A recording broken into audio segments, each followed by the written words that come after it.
Ikaw naman aking kanlungan, sa piling mo ako'y mananahan, pagkat ikaw naman aking kalakasan. Sa piling mo tagumpay ko'y naranasan.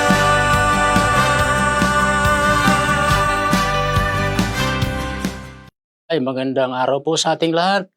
Welcome po sa araw-araw ng pagpapala. Atid sa inyo ng Jesus Christ Saves Global Outreach Church. So, ngayong araw na ito, tayo po muna ay manalangin. Lord, we thank you sa mga oras na ito, Panginoon, sa aming paikinig muli ng salita. Pagpalain niyo po, Panginoon, ang bawat salita na ay mapapakinggan. Gayon din ang lahat ng mga nakatune in sa broadcast na ito. Maraming pong salamat. We entrust into your hands, O Lord, ang kabuuan ng pag-aaral na ito ng salita. All honor, glory, power belongs to you. In Jesus' name, Amen. Amen. Okay, so sa oras na ito, nais ko pong buksan natin ating Bible sa Book of Proverbs chapter 11 verse 4. So sabi po dito sa English translation, riches do not profit in the day of wrath, but righteousness delivers from death. Sa Tagalog po, walang halaga ang yaman sa araw ng kamatayan, ngunit ang katwiran ay naglalayo sa kapahamakan. Pagpalain ng Diyos ang pagkabasa ng kanyang salita. So, I would like to share to you sa mga oras na ito ang topic po natin is about living in righteousness. So, pamumuhay sa katwiran.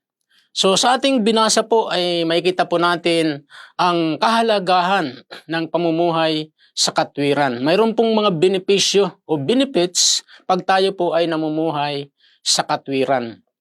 So sabi nga po sa ating foundation verse, riches do not profit in the day of wrath, but righteousness delivers from death.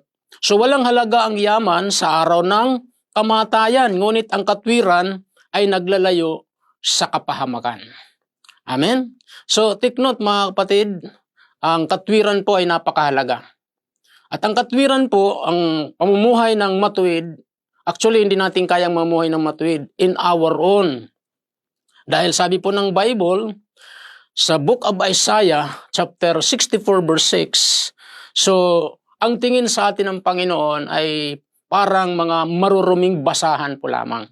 So, ibig sabihin, without God, kung walang Diyos sa buhay natin, hindi tayo magiging matuwid sa harapan ng Diyos. Bakit? Sapagkat sabi rin po ng Romans 3 verse 10 sa ating introduction, ang sabi ron, no one righteous, no not one. So walang matuwid, wala kahit isa. So yun po ang katotohanan, mga magulang, mga kapatid. And also in the book of Romans 3:23, ang sabi ron, for we all sinners, o lahat tayong makasalanan. Okay? We are all sinners. Amen? And fall short of the glory of God. Lahat tayong makasalanan at walang sinuman nakaabot sa kaluwalhatian ng Diyos. So yun po ang reality. So yun po yung katotohanan. Lahat tayo ay mga makasalanan. Okay? So, but thanks be to God, through Jesus Christ's death, sa pamagitan ng kamatayan ni Kristo sa krus, at sa pamagitan ng ating pagtanggap kay Kristo bilang Lord and Savior ng buhay natin, so we became righteous in the sight of God. So tayo po ay naging matuwid sa paningin ng ating Panginoon. So purihin ang Diyos. At makikita po natin yan sa book of 2 Corinthians chapter 5 verse 21. So basahin po natin, sabi roon, Christ was without sin. So si Kristo ay walang kasalanan. But for our sake, God made Him share our sin, in order that in union with Him, we might share the righteousness of God. Amen? So si Kristo, na walang kasalanan, ay naging makasalanan. Okay? Upang ikaw at ako ay maging matuwid sa harapan ng Diyos. Amen? Kaya nga sabi nga sa Tagalog, hindi nagkasala si Kristo. Ngunit, dahil sa atin, siya itinuring na makasalanan. Upang sa pamagitan niya ay maging matuwid tayo sa harapan ng Diyos. Purihin ang Diyos. Amen? So ang katwiran po natin ay galing sa Diyos. Hindi natin kayang maging matuwid kung wala ang Diyos sa buhay po natin. Amen. Now, ang palala ng Diyos sa atin, pagkatapos na tayo ay tumanggap kay Kristo, pagkatapos natin inanyayahan natin sa Jesus sa buhay natin, tayo ay naging anak ng Diyos. So, ang instruction sa atin ng Panginoon, gusto niya tayo mamuhay ng matuwid as long as we live, bilang kanyang mga tunay na mga anak. Okay? Yun po ang nais ng Diyos. Actually, nais ng Diyos lahat ng tao sa buong mundo ay maging matuwid. Mamuhay ng matuwid sa harapan niya.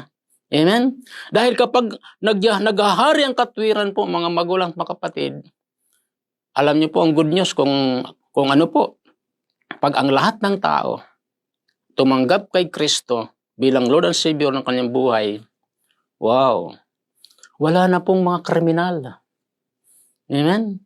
Wala na pong mga karahasan, walang mga digmaan. Wala na, kasi lahat ng tao nagmamahal sa Diyos. Matuwid sa harapan ng Diyos. Amen? At ang isang tao na tumanggap kay Kristo ay namumuhay ng matuwid sa harapan ng Diyos. Wala siyang gagawin kundi puro matuwid sa paningin ng Panginoon. Amen? Now, ang good news naman po, ang tanong, ano ang mga pagpapala? Okay?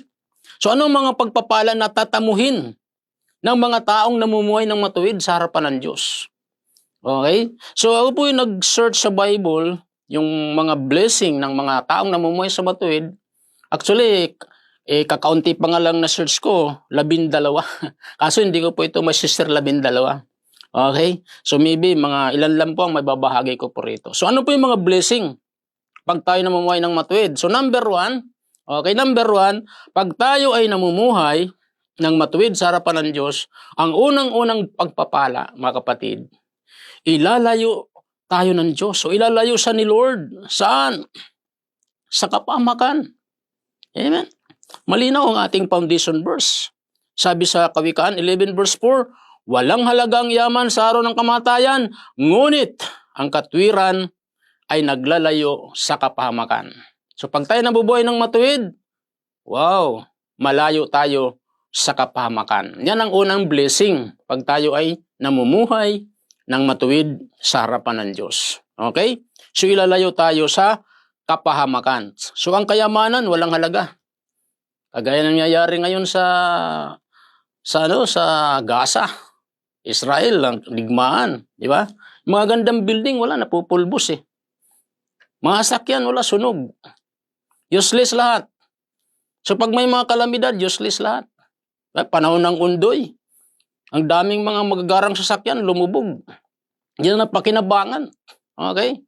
So lahat ng kayamanan sa mundong ito, useless lahat yan. Okay, sa araw ng dilubyo, sa araw ng kamatayan. So, lahat ay maiiwan lang lahat yan. Pero pag tayo namumuhay ng matuwid, wow, ang blessing po, tayo po ay ilalayo ng Diyos sa kapahamakan. Yun ang good news. Amen? Pangalawang blessing, pag tayo namumuhay sa katwiran. Pangalawa, siya ay mamumuhay ng panatag. Okay? So meaning, walang gagambala sa kanya. Okay, tingnan natin sa Kawikaan 11 verse 5.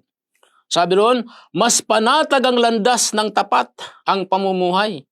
Ngunit, nabubuwal ang masama sa sariling kabuktutan. Amen? So pag tayo namumuhay ng matuwid, panatag ang landas natin. Panatag ang buhay natin. Walang gagambala sa atin. Amen? Yun ang katotohanan, mga kapatid. Okay, so yun po. So, number 3, pangatlong blessing, pag tayo namumuhay ng matuwid, okay?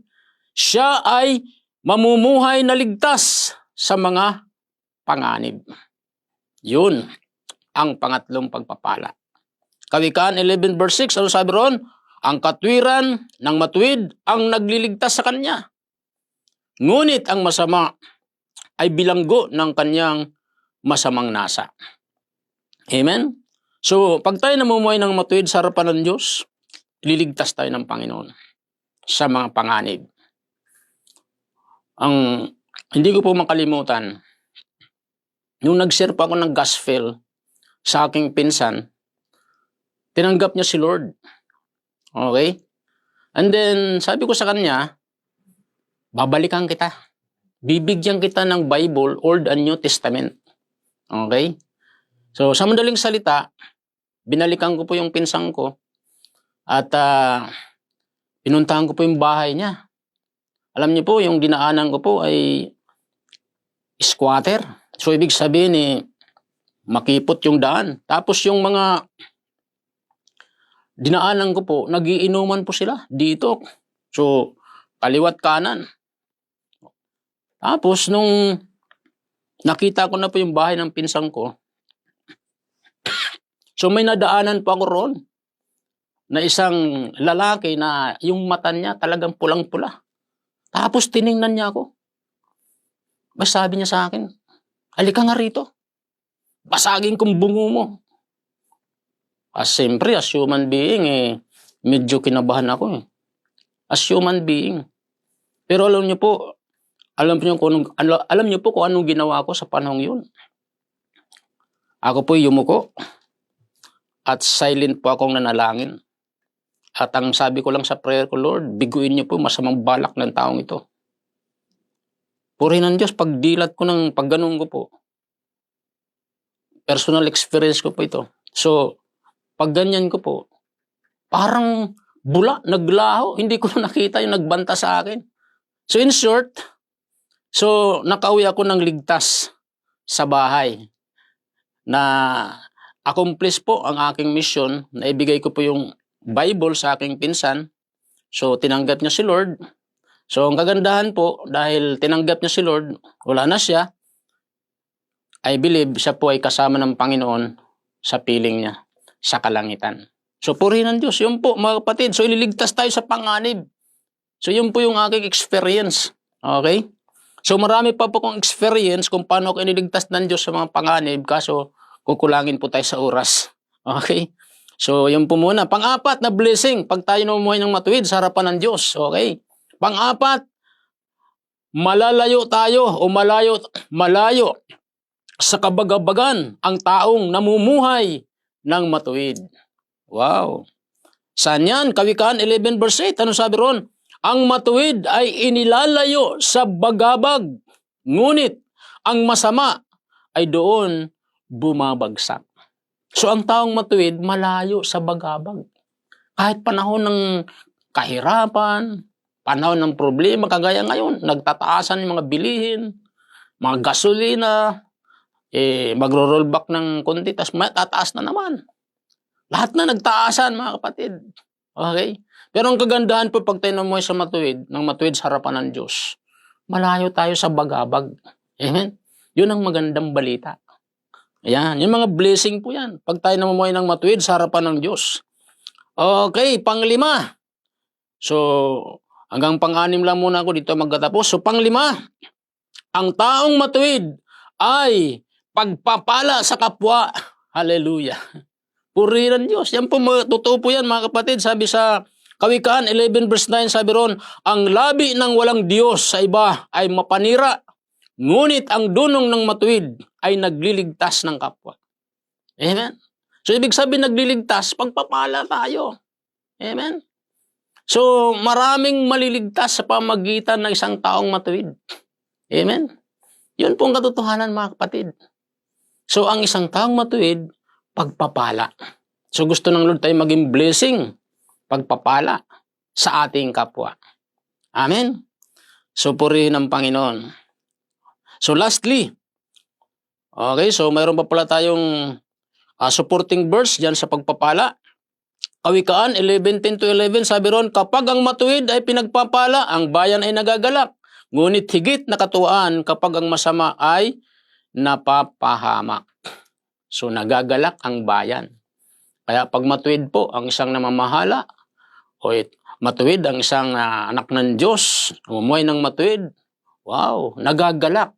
Makita ka pa lang, nagagalak na ang kapwa mo. Kasi pagpapala ka. Pagpapala tayo ng mga namumuhay ng matuwid sa harapan ng Diyos. Amen? Kaya ang tawag sa atin, problem solver. Amen? Okay, lastly muna. Kasi 12 ito, hindi ko kayang i-share ngayon. Okay? Pang-6, na blessing pag tayo namumuhay ng matuwid? Ang taong matuwid ay makasusumpong ng buhay. Hallelujah! Kawikaan 11:19, sabi ron, ang taong nasa matuwid ay makasumpong ng buhay, ngunit ang landas ng masama ay patungo sa kamatayan. Amen? So, Kawikaan 11:13, sabi ron, buhay ang dulot ng taong ng matuwid na pamumuhay at kamatayan naman ang hatid ng karahasan. So pag tayo namumuhay ng matuwid, makakasumpong tayo ng buhay. Ano ibig sabihin yan? Ibig sabihin, anumang oras tayong mawala dito sa mundong ito, alam natin ang ating destiny ay buhay na walang hanggan. Ligtas na dako.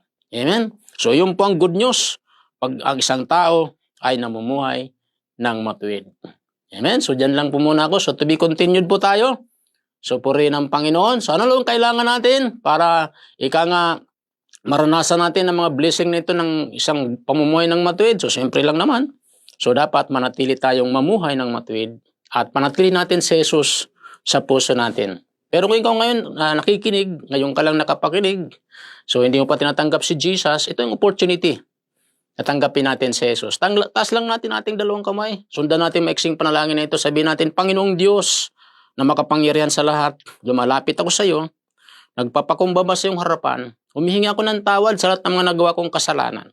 Linisin niyo po ako ng banal na dugo, binubuksan ko ngayon aking puso. Tinatanggap kita, Panginoong Hesus, bilang aking Panginoon at sariling tagapagligtas. Isulat niyo po ang aking pangalan sa aklat ng buhay. Pangalan ni Hesus, ito aking dalangin. Amen. Ako lang po manalangin, Lord, thank you sa lahat ng mga tumanggap sa iyo. Pagpalain niyo po sila. Gayun din ang lahat ng mga nakinig ng salita. Pagpalaan nyo rin po. Yung mga may karamdaman, pagalingin nyo po. Yung mga nangailangan ng financial, mag-miracle ka sa kailang mga financial needs, O Lord. Father, we thank you. We glorify your holy name. In Jesus' name, this is our prayer. Amen. Amen. So God bless everyone. Bye-bye.